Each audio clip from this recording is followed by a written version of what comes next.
Pedro Penduko, Mr. Matteo Guidicelli. Yay! Finally. Everybody. Hello Pedro, iba ng pangalan mo ngayon, Pedro, no? Ayda. Hi everybody, magandang gabi po. How does it feel? How does it feel? Wow. Finally, Finally. in-announce na, di ba? Oo nga, very exciting. I mean, the three of us, we've been very, very eager to start and we're very excited to start. No? Pedro Penduko, coming to Direct Sunny. We've been training for I think 2 months now. No? Yung mga fight scenes namin, physical conditioning. So, kumbaga, exciting. How was the training so far? How was the training? Okay naman, you know, I'm very excited to work with Direct Sunny because he has something very, very new to put on the plate, kumbaga. New for me, no? Kasi as we all know, if you guys didn't know yet, Direct Sunny is a Hollywood stunt director, stuntman. He's been around, he's been in Power Rangers, he's done a lot of big Hollywood films. It's very nice for him to come here and give a new twist to Philippine cinema, kumbaga. Direct Sunny, kamusta si Matteo being Penduko? I love working with Matteo. Love you too, Direct.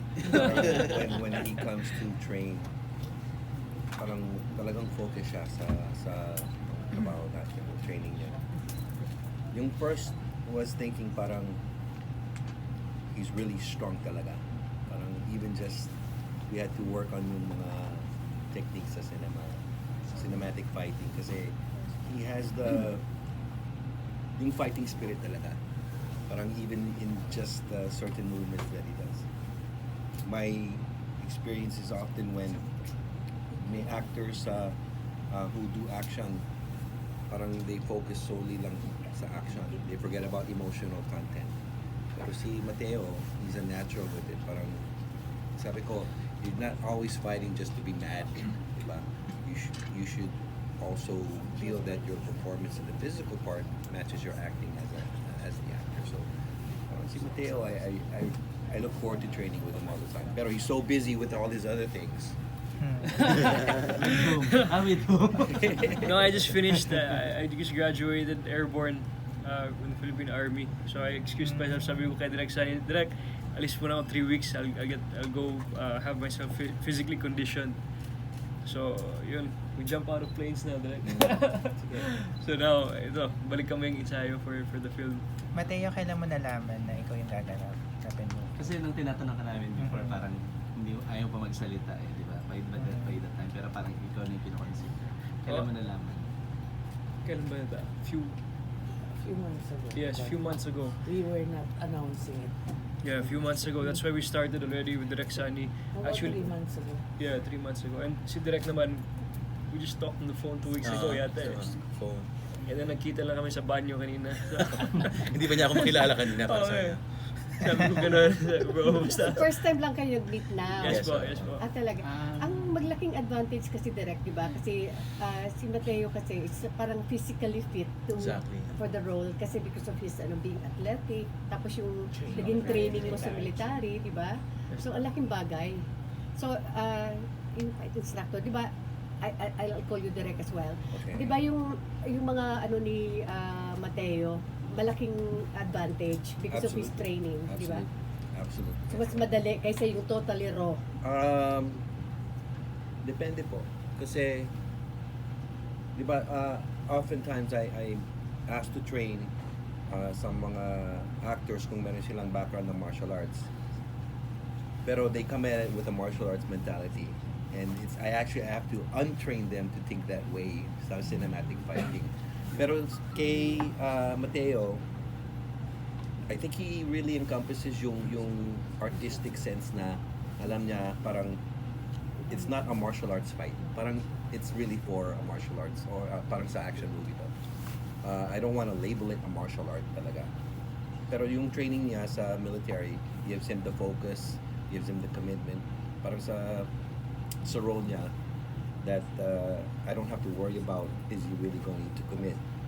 Kasi alam na ko that he's going to really be, you know, bringing something to the table.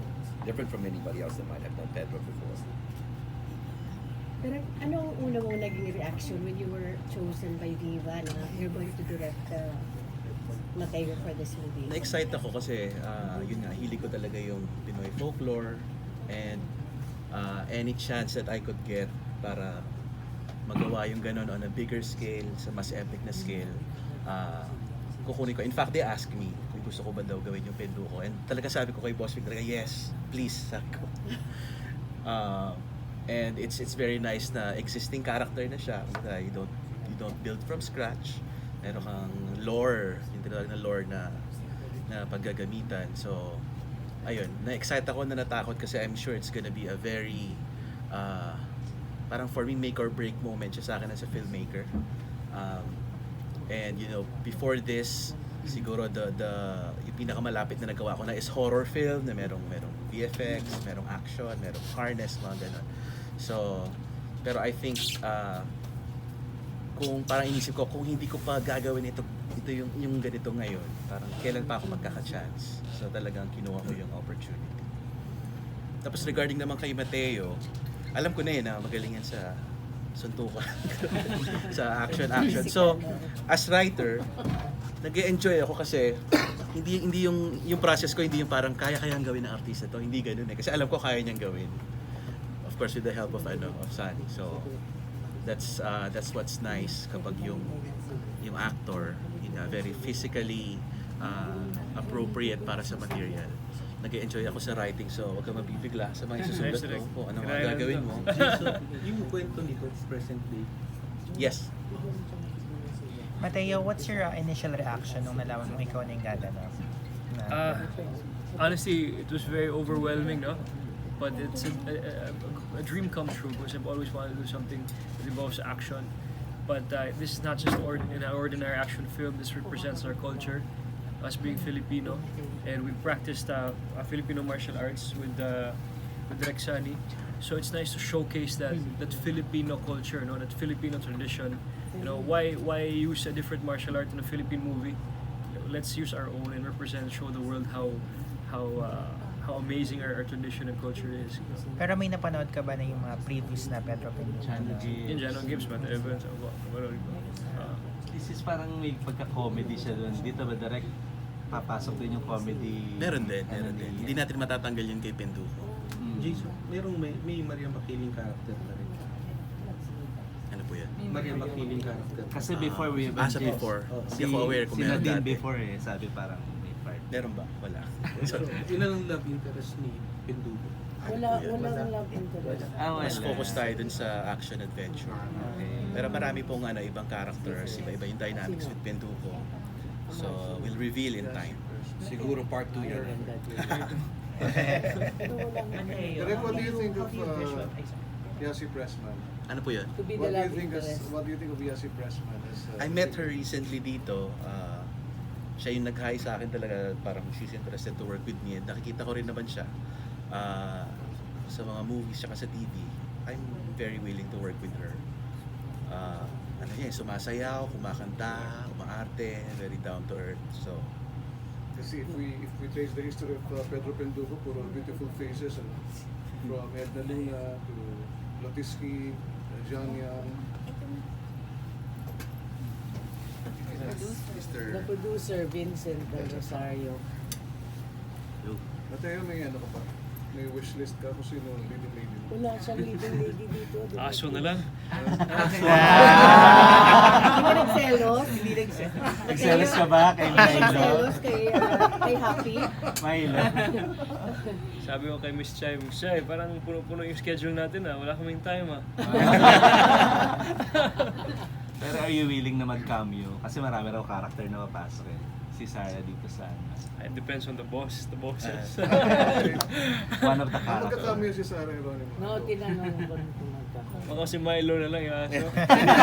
Sino gaganap sa Maria Makiling? I think in this chapter, Oh yeah, so wala that's walang different. Maria. So nawala na siya totally doon. Wala pa.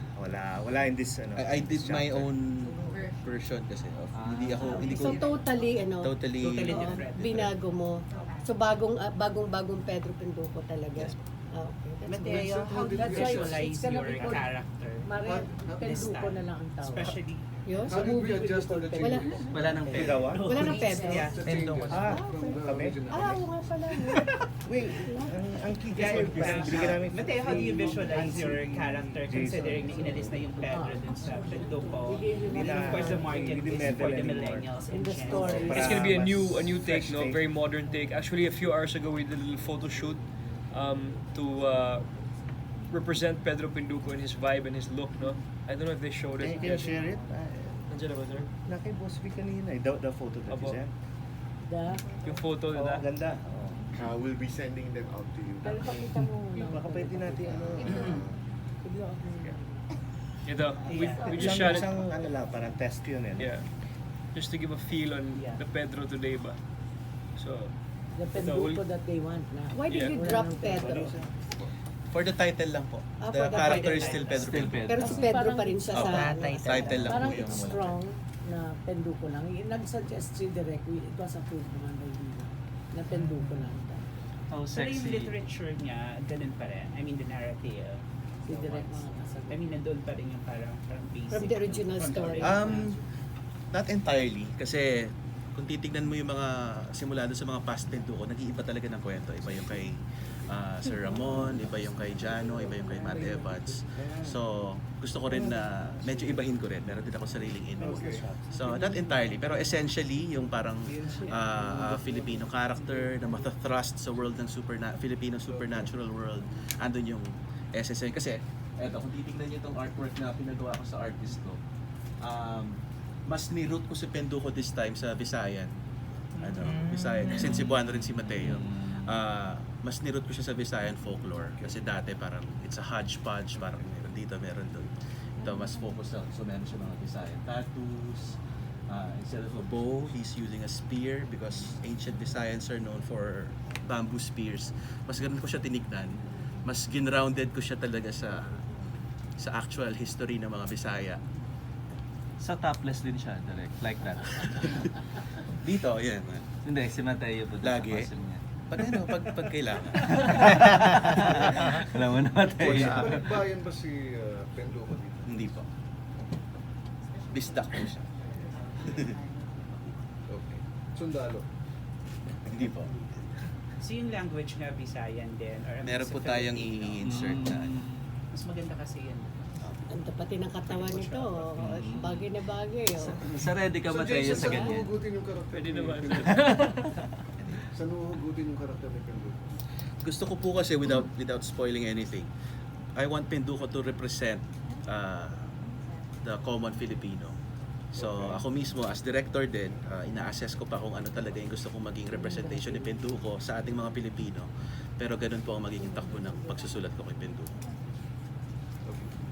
Nagiging heavy ba siya sa CGI? Ano?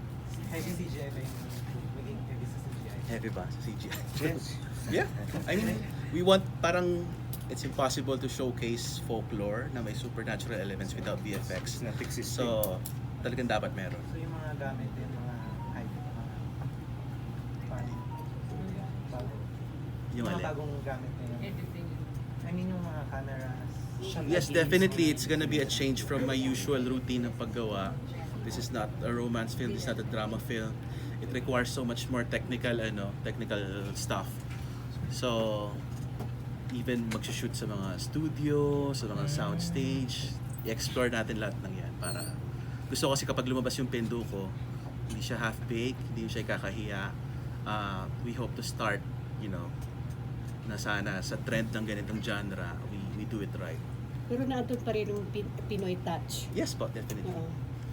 In fact, I spent many weeks talagang researching about dun sa kultura na gusto kong ipasok sa Penduko, mga books. I even consulted historians, mga culture people. Kasi yun nga, I want Penduko to at the same time become also educational when it comes to Filipino culture. For example, yung martial arts na pinapaaral ko kay Matteo, I really wanted na nakabase siya sa arnis. Iba-iba kasi yung arnis merong Cebuano, merong Kapampangan. So, mas dun sa Cebuano. Tapos yung mga ibang characters, eventually kapag nirelease namin, talagang naka-root sila sa actual history and culture ng ancient Kabisayaan. So, ba't hindi You? research? Yes. Ayan. Wow. Wow! Iba. Ayan na. We'll be sending this to you online.